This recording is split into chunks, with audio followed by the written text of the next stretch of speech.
Traffic jam झाले आणि एका बाजूने आपण पाहतोय की नेमकं काय प्रकार आहे. बहुतेक हा रास्ता रोको असावा, कारण या ठिकाणी एक अल्पवयीन मुलीवर अत्याचार झाला आणि तिचा त्यात मर्डर झाला. आणि आपण पाहतोय की अशा पद्धतीने मला वाटतं रास्ता रोको केला की काय लोकांनी अचानक. आणि आपण पाहतोय की काय प्रकारे हा नेमका पाहणार आहोत.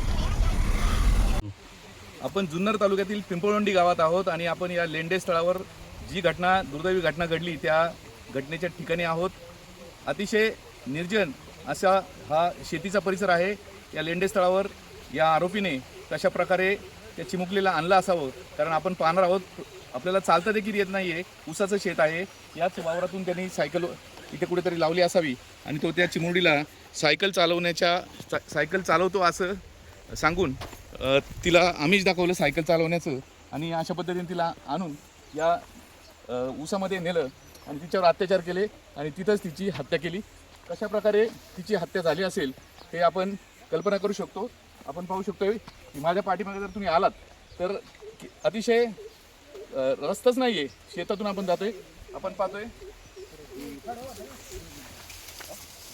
आपल्याला कल्पना येईल अशा प्रकारे आपण जर या रस्त्यातून आलो तर आपण चालूही शकत नाही, कारण या बाजूला ओढा आहे. आपण पाहतोय की ओढा आहे इकडे. अशा प्रकारे हा रस्ता आणि ज्या ठिकाणी या आरोपीने मुलीवर अत्याचार केलाय तो स्पॉट देखील आपण आता पाहणार आहोत.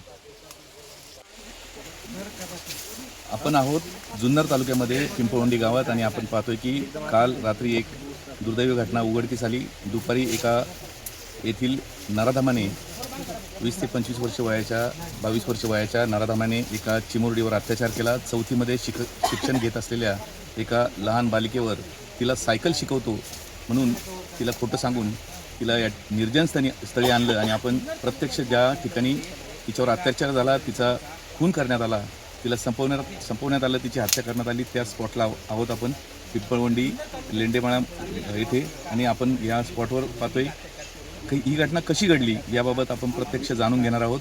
येथील नागरिक, प्रत्यक्षदर्शी जे काल शोध कार्यात होते ते सोपान लेंडे आणि या परिसरातील काही ग्रामस्थ यांचं काय म्हणणं आहे नेमकं त्याच्याकडून आपण जाणून घेणार आहोत.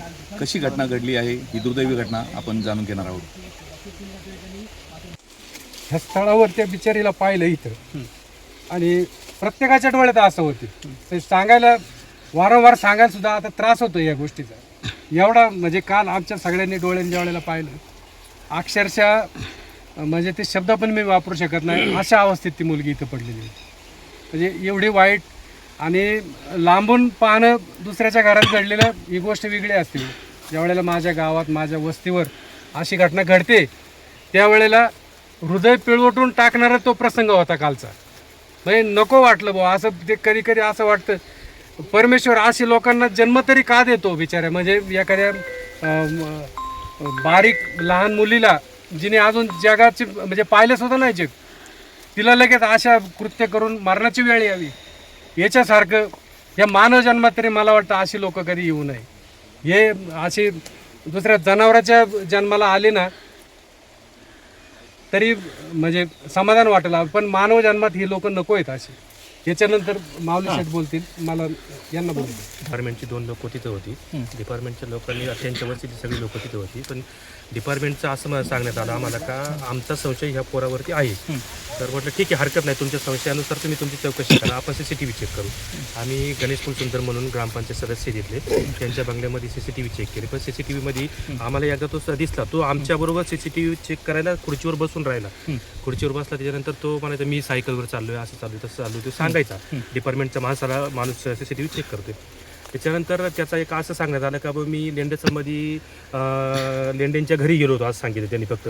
पण जर तो घरी गेलाय तर आमचे स्वपनदादा लेंडे यांचं घर रस्त्याच्या त्या कडावरती आहे. तिथं आहे तर त्यांच्या बंगल्यापासून जर गेला असेल तर ते CCTV मध्ये कॅच झाला पाहिजे जाताना येताना कधीतरी. म्हणून ती शंका आल्यावरती साहेब डिपार्टमेंट वगैरे आम्ही सगळी यांचे CCTV चेक करत होतो. तो जाताना पण दिसत नाही, येताना पण दिसत नाही, याचा अर्थ तो काहीतरी खोटं बोलतोय. मग डिपार्टमेंटने त्यांच्या याच्यानुसार कामानुसार पद्धतीनुसार त्याला घेतलं त्याला मला वाटतं साधारणतः 7:30-8 दरम्यान त्यांनी त्याला ताब्यात घेतलं, त्याची सगळी चौकशी केली. चौकशीतून तो स्वतः त्याने गुन्हा कबूल केला का माझ्याकडून असं झालं, आणि मग त्याच्यानंतर आम्ही सगळे आलो. पण या गोष्टीमध्ये डिपार्टमेंटचं सहकार्य आम्हाला भरपूर लागलं, आभारी त्यांचं आम्ही. अतिशय बाजूला ओढा आहे आणि या ओढ्याच्या बाजूला बांधावरून आपण जातोय, ज्या ठिकाणी तिच्यावर अत्याचार झाला ती घटना आपण पाहतोय. आणि नक्कीच नॅशनल मीडिया असेल, स्थानिक मीडिया असेल, यूट्यूबर असतील, अनेक पत्रकार या निमित्ताने या घटनास्थळाला भेट देण्यासाठी आले, तिथली बातमी करतायत. आणि आपण पाहतोय की हा जो स्पॉट आहे, नक्की आपण पाहतोय हाच तो भाग आहे. याच ठिकाणी या मुलीवर अत्याचार झाले हे आपण पाहतोय. अनेक ग्रामस्थ मात्र या ठिकाणी उपस्थित आहेत. आळेफाटा पोलीस स्टेशन जुन्नर तालुक्यातील एक पुणे ग्रामीणमधलं पोलीस स्टेशन.